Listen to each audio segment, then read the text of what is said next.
نبی مکرم صلی اللہ علیہ وسلم کے صحابی ابو بکر رضی اللہ تعالیٰ عنہ، تو حضرت عائشہ رضی اللہ تعالیٰ عنہ کے بارے میں منافقین نے ایک پروپیگنڈا کیا، ایک داستان گھڑی خانوادہ نبوت کو تکلیف پہنچانے کے لیے۔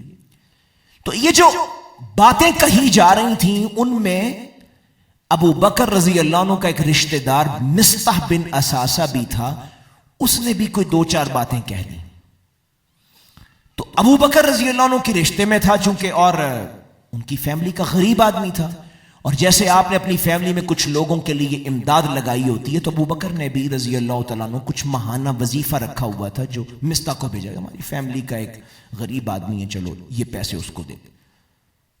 تو جب اس نے حضرت عائشہ پہ ہونے والے اس پروپیگنڈے میں شرکت کی تو باپ تھے ابو بکر رضی اللہ عنہ کا دل بڑا دکھا، انہوں نے وہ جو ماہانہ اس کو راشن یا کوئی پیسے دیا کرتے تھے وہ بند کر دیے۔ اللہ اکبر۔ میں عرض کرنا چاہتا ہوں برتر اخلاقیات حضور نے کیسے اپنائے اور کیسے سکھائے صحابہ کو۔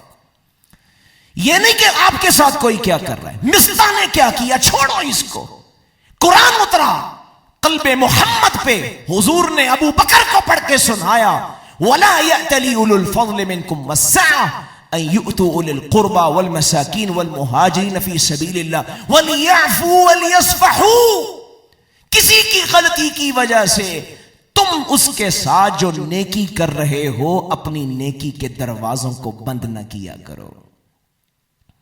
جو ہی آیت اتری ابو بکر رضی اللہ عنہ نے فرمایا ٹھیک ہے، میں اللہ کے فیصلے پہ راضی ہوں، مصطح نے جو کیا وہ اپنی جگہ ہے، مجھے برتر اخلاق پہ قائم ہونا ہے۔ میرے دوست اور عزیزو، اس کو برتر اخلاق، حضور علیہ الصلوۃ والسلام ساتھ ہی موجود تھے۔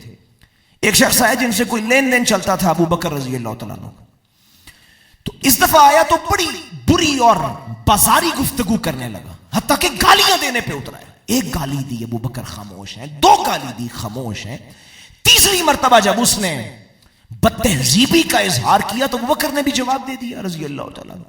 نبی مکرم بیٹھے ہوئے تھے، اٹھ کے چلے گئے۔ حضرت ابو بکر رضی اللہ عنہ پوچھتے ہیں میرے آقا و مولا آپ تو موجود تھے، پھر کہاں چلے گئے؟ حضور نے فرمایا ابو بکر جب تک تم خاموش تھے اللہ کی طرف سے فرشتہ جواب دے رہا تھا، اور جب تم بولنے لگ گئے پھر اللہ نے تمہیں تمہارے ساتھ چھوڑ دیا، اس کا تعاون اور مدد ختم ہو گئی، اور پیغمبر کے بھی لائق نہیں تھا جہاں اخلاق سے گری باتیں ہوں وہاں پہ بیٹھنے لگ جائے۔ تو حضور علیہ الصلوۃ والسلام برتر اخلاقی، برا ہے یا اچھا ہے، کوئی آپ سے کیسا سلوک کر رہا ہے، آپ کو اچھا سلوک کرنا ہے۔